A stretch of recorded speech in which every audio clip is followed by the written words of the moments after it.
இன்றைய சத்திய போதனைகள் மூலியமாக பாவத்தை குறித்து நாம் பார்ப்போம். வேதம் என்ன சொல்லுகிறது என்று நாம் கவனிப்போம். நமக்கு பாவம் இல்லை என்போமானால் நம்மை நாமே வஞ்சிக்கிறவர்களாய் இருப்போம்.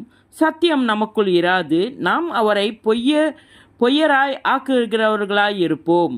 அவருடைய வார்த்தை நமக்குள் இராது. 1 யோவான் 1வது அதிகாரம் 8வது வசனத்திலிருந்து 10வது வசனம் வரை.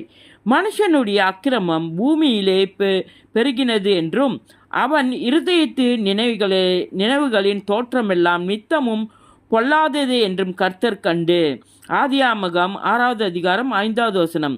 தாம் பூமியிலே மனுஷனை உண்டாக்கினதற்காக கர்த்தர் மனஸ்தாபப்பட்டார். அது அவர் இருதயத்துக்கு விசனமாய் இருந்தது.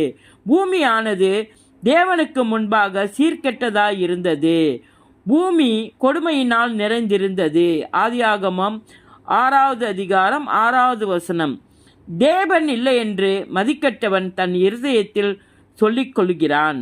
அவர்கள் தங்களை கெடுத்து அருவருப்பான கிரியைகளை செய்து வருகிறார்கள். சங்கீதம் 14வது அதிகாரம் 1வது வசனம். தேவனை தேடுகிற உணர்வுள்ளவன் உண்டோ என்று பார்க்க கர்த்தர் பரலோகத்திலிருந்து மனுபுத்திரரை கண்ணோக்கினார். நன்மை செய்கிறவன் இல்லை, ஒருவனாகிலும் இல்லை. சங்கீதம் 14வது அதிகாரம் 2வது வசனத்திலே இருந்து 3வது வசனம் வரை. இயேசுவின் நாமத்தில்.